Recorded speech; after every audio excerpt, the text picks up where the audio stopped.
Reinhardt. Please enlighten us on the subject of commissions in Scientology.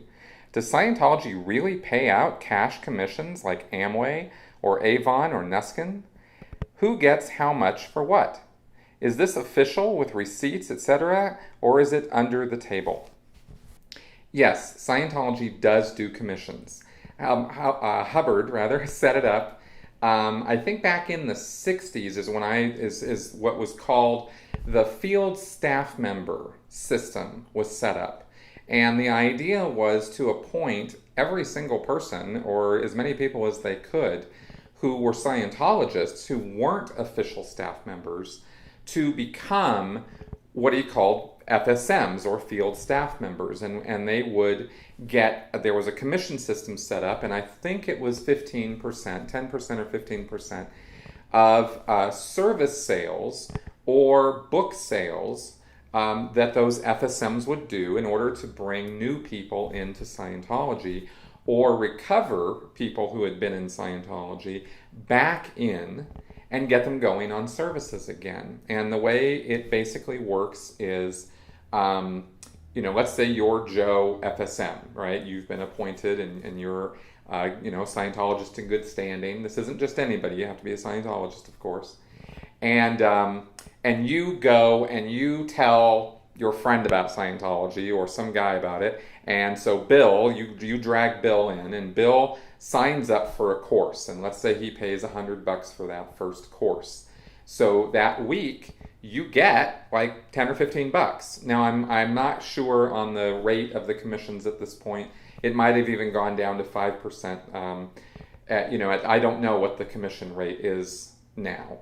I know it's been variable rates. It's changed over the years. But the point is that you do get a commission on that. And that's paid out. That's supposed to be paid out right away, right? The guy signs up, you get the check, or you get the money for that. And now the guy has to start the service in order for you to get the commission now. So it can't be that he just walks in, pays some money, and then walks out the door. He's got to actually start. So then let's say, for example, that you bring a guy in and he signs up for a whole series of courses, right? He signs up for a communications course, and then this other advanced course, and then this other advanced course. You get paid your commission each time he signs up for his next service, which encourages the FSM to make sure that the guy gets through his service, is happy about it, and then wants to do his next service, right? And the FSM is supposed to work with the organization to keep the guy going and keep him moving. And there are a few people, there's not lots of them, but there are a few people who have actually do this for a living. And there were people in the 80s and 90s who were bringing a lot of people in and making a lot of money doing this. Because when you're getting people signed up for Scientology services that are costing thousands or even tens of thousands of dollars at a pop, you're making some pretty good commissions. And there were a few, like in the Los Angeles area, and I'm sure there are some in the Florida area or around those bases, the main hubs of operation for Scientology. There were these people who just they just made bank.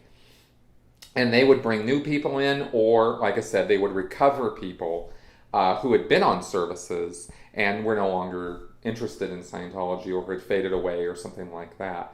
And generally speaking, I mean, depending on who the FSM was, it would depend on who they kind of lean toward working on, that sort of thing.